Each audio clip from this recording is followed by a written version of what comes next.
Hey, what's up there, YouTube? It's No Duelist, and today I'm going to be doing a little bit of raging. I'm calm right now, but the anger is just welling up inside of me. So, I just played on Dueling Network, and there was a guy that didn't know rulings. And what did he not know rulings on? Macrocosmos.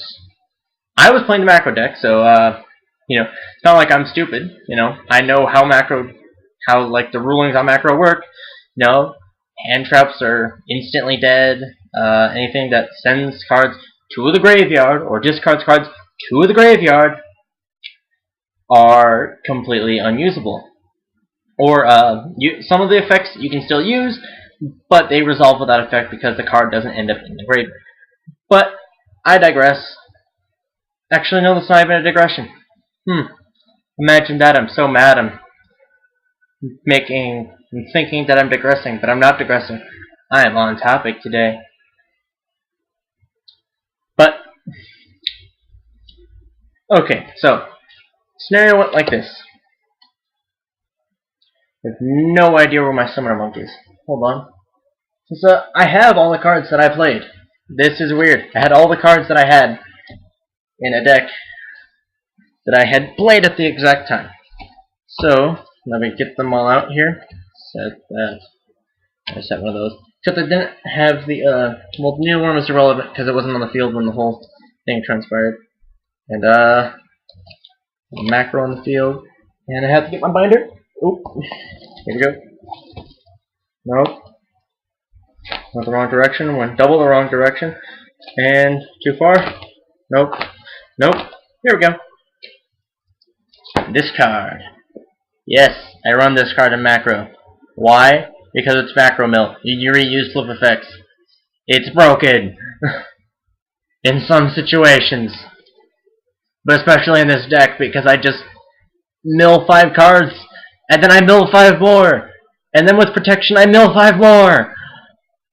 So broken! Okay, so, I had Morphing Jar set face down. And I had Morphing Jar number 2 set face down. The previous battle phase, I had activated my macro and summoned Helios. So now my field looks like 2 face down monsters, face up Helios, and face up Macrocosmos. I summoned my Summoner Monk in attack mode.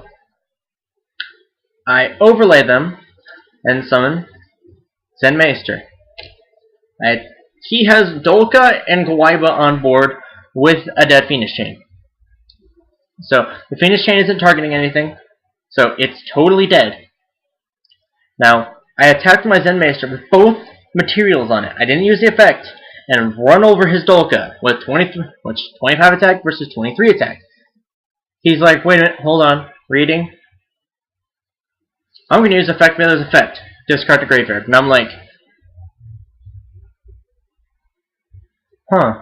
I remember something about this. Oh yeah, if it says send to graveyard, which includes all hand traps, then its effect is unusable. Not negated, but you can't activate it in the first place. Wait a second, hand traps are dead! And so I was like, hey, buddy, you're, can't use your effect veiler because it's a send to graveyard effect, and because it won't end up in the graveyard if you try to discard it, then it doesn't work. Its effect is unusable. And he was just like, no?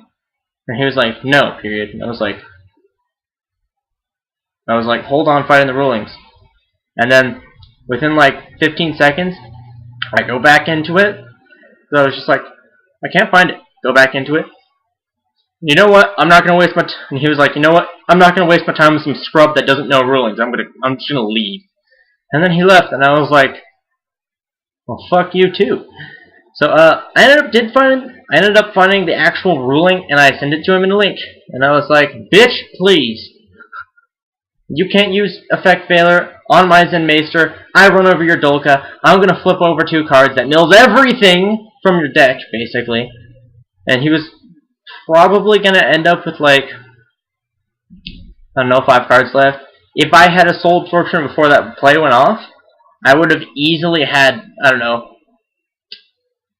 let's see, extra 4,000 life points at least, and I had full, so I would have been in a very winning position, and I would have been able to set my morphing jar back face down after flipping it up, so it's like super duper broken. I would have gained 8,000 life points if I had a soul absorption up on the field, but I hadn't drawn it yet. I probably would have drawn it after the first morphing jar effect though. So we can safely say that I would have gained like 4,000 life points and milled 10 cards out of his deck. Sure, I would have refreshed his hand and going to like 4 cards or 5 cards, but 4 cards to 5 cards, but it doesn't matter.